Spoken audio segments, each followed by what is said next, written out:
고통은 우리를 부수러 오는 것이 아닙니다.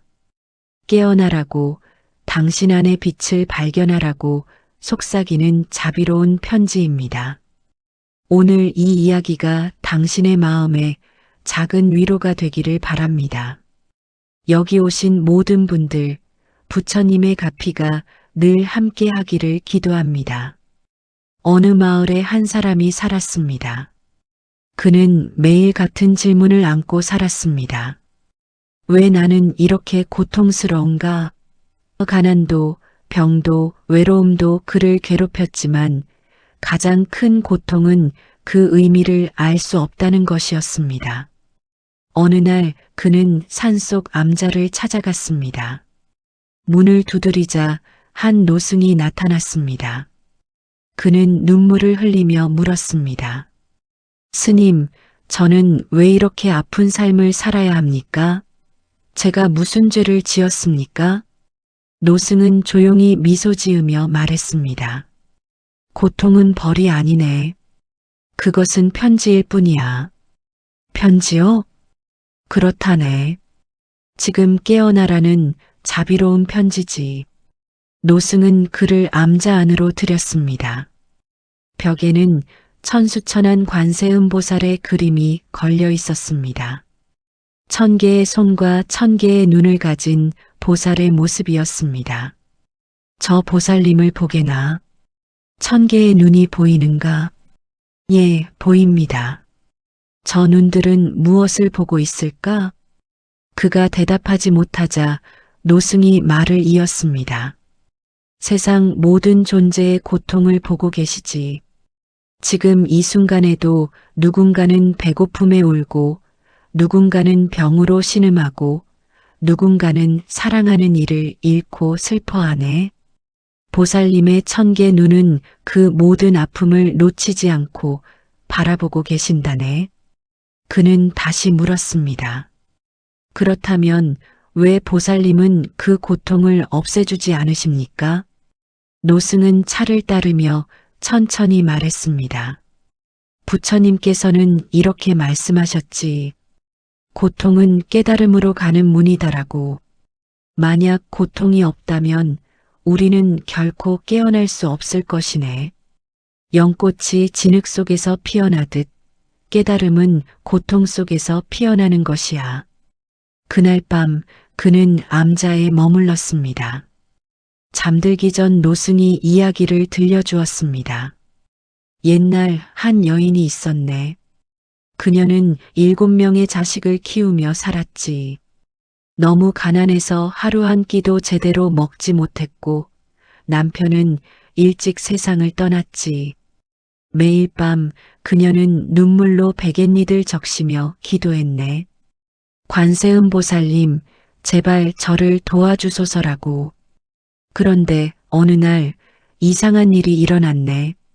아침에 일어나 보니 집 앞에 쌀 한 가마니가 놓여 있었지.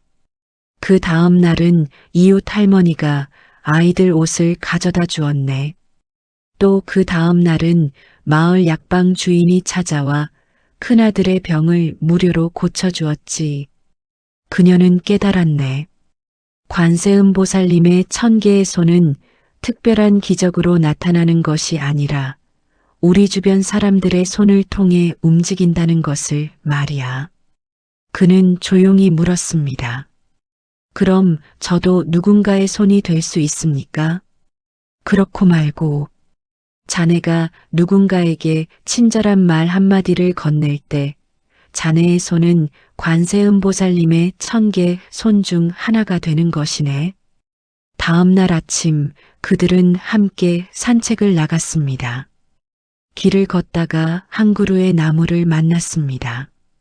나무에는 새 한 마리가 갇혀 있었습니다.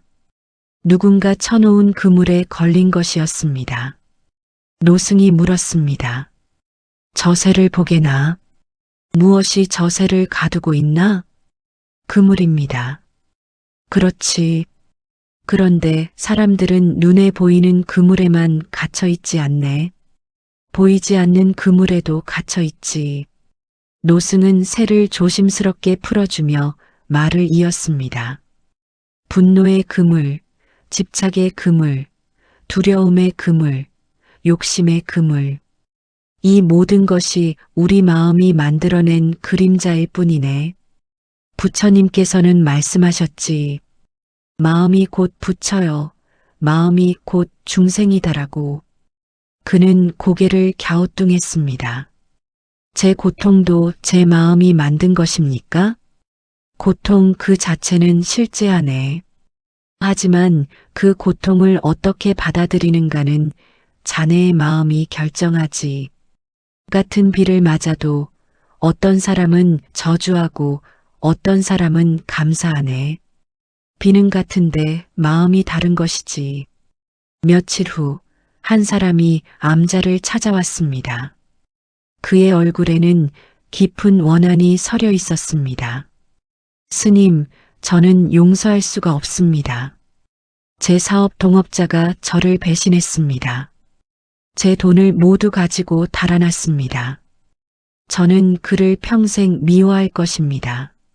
노승은 그에게 물 한 잔을 권하며 말했습니다. 자네는 지금 두 개의 감옥에 갇혀 있네. 하나는 돈을 잃은 것이고 또 하나는 미움이라는 감옥이지. 첫 번째 감옥에서는 이미 풀려났네. 돈은 이미 가버렸으니까. 하지만 두 번째 감옥에는 자네가 스스로를 가두고 있는 것이네. 그럼 제가 그냥 잊고 살라는 말씀입니까? 아니네. 용서는 잊는 것이 아니네. 용서는 그 사슬을 끊는 것이지. 자네를 배신한 그 사람은 이미 자유롭네. 자네만 여전히 그 사슬에 묶여 있는 것이야. 그 순간 처음 암자를 찾아온 그 사람이 말했습니다. 저도 누군가를 미워했습니다. 저를 떠난 사람을, 저를 무시한 사람을, 저에게 상처 준 사람을. 그런데 깨달았습니다. 그들을 미워하는 동안 제가 가장 큰 상처를 받고 있었다는 것을. 노승이 미소 지었습니다. 자비는 약함이 아니네. 자비는 가장 큰 용기지. 칼을 내려놓는 것보다 더 큰 용기가 어디 있겠는가. 어느 날 아침 그는 노승에게 물었습니다. 스님, 저는 언제쯤 깨달음을 얻을 수 있을까요? 얼마나 더 수행해야 합니까? 노승은 빗자루를 들고 마당을 쓸고 있었습니다. 지금 이 순간 여기가 아니면 언제, 어디서 깨달음을 얻겠는가? 무슨 말씀이신지. 자네는 깨달음을 먼 산꼭대기에 있는 보물처럼 생각하고 있네. 하지만 깨달음은 지금 이 순간에 있네. 내가 마당을 쓸 때, 자네가 숨을 쉴 때, 새가 노래할 때, 바람이 불 때, 모든 순간이 깨달음의 순간일 수 있네. 그날 오후 그들은 함께 차를 마셨습니다. 노승이 말했습니다. 천수경의 가르침을 아는가? 사람들은 천수천한 관세음보살님께 기도하면 기적이 일어난다고 생각하지. 하지만 진짜 기적은 따로 있네. 무엇입니까?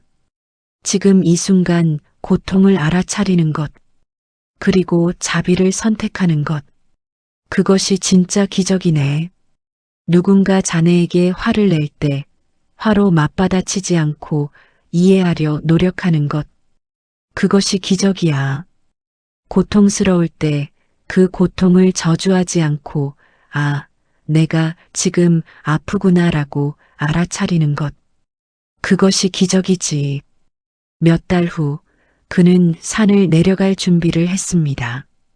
떠나기 전 노승이 마지막으로 말했습니다. 자네는 여기 와서 무엇을 배웠나? 그는 천천히 대답했습니다. 배웠습니다. 고통은 저를 깨우는 신호라는 것을, 자비는 제 마음 안에 이미 있다는 것을, 세상을 바꾸려면 먼저 제 마음을 바꿔야 한다는 것을, 그리고 제가 누군가에게 천수천한 관세음보살님의 손이 될 수 있다는 것을.